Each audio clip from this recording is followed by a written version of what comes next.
आप सभी को जय श्री कृष्णा, राधे राधे, जय माता दी। आप सब कैसे हैं? आशा करती हूँ आप सब अच्छे होंगे। हमारे चैनल में आप सभी का स्वागत है। हम आप लोग को एक देवी भजन सुनाने जा रहे हैं। भजन आप लोग को कैसा लगा कमेंट बॉक्स में ज़रूर बताइएगा। अगर पसंद आएगा तो हमारे चैनल को शेयर, सब्सक्राइब, लाइक जरूर करिएगा। अपना प्यार, दुलार, आशीर्वाद सदा अपनी छोटी बहन पर बनाए रखिएगा। आवे के पड़ी हो माई, आवे के पड़ी रहिया, जो हिला तुहार माई। आवे के पड़ी हो रहिया, जो हिला तुहार माई। आवे के पड़ी हो रहिया, जो हिला तुहार माई। आवे के पड़ी अंधेरा के आँख दी हो कौड़िया के काया। अंधेरा के आँख दी हो कौड़िया के काया। कितनों के भर दी हो घर मोह माया। कितनों के भर दी हो घर मोह माया।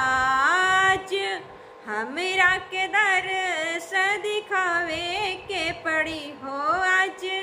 हमरा के दर्श दिखावे के पड़ी रहिया, जो हिला तुहार माई। आवे के पड़ी हो रहिया, जो हिला तुहार माई। आवे के पड़ी सब ही कहेला मैया दुखवा के साथी।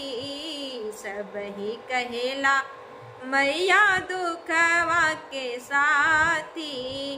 पड़े जो विपत्ति धावे दिन हो की राती। पड़े जो विपत्ति धावे दिन हो की राती।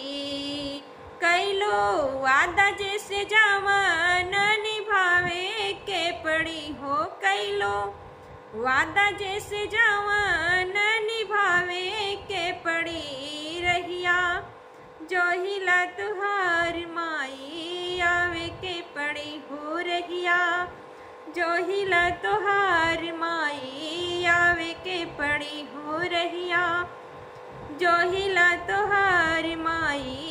आवे के पड़ी नाही मांगिया न धन रतन पदारथ। तिरिया जन्म जोई लाल बिनुआ कारथ। नाही मांगिया न धन रतन पदारथ। तिरिया जन्म जोई लाल बिनुआ कारथ। जिए जुग जुग मन सापुरावे के पड़ी हो। जिए लाल जुग जुग मन सापुरावे के पड़ी रहिया, जो हिला तुहार माई। आवे के पड़ी हो जुग जुग जिए मोर लाल मन सापुरावे के पड़ी हो रहिया, जो हिला तुहार माई। आवे के पड़ी हो रहिया, देखिला तुहार माई। आवे के पड़ी हो जो ही बटिया तुहार माई। आवे के पड़ी, आवे के पड़ी हो माई। आवे के पड़ी रहिया, जो हिला तुहार माई। आवे के पड़ी हो रहिया, जो हिला तुहार माई। आवे के पड़ी हो रहिया, देखिला तुहार माई। आवे के पड़ी। जय माता दी। ये गीत आप लोग को कैसा लगा कमेंट बॉक्स में जरूर बताइएगा। फिर मिलेंगे अगली वीडियो में। तब तक के लिए जय माता दी।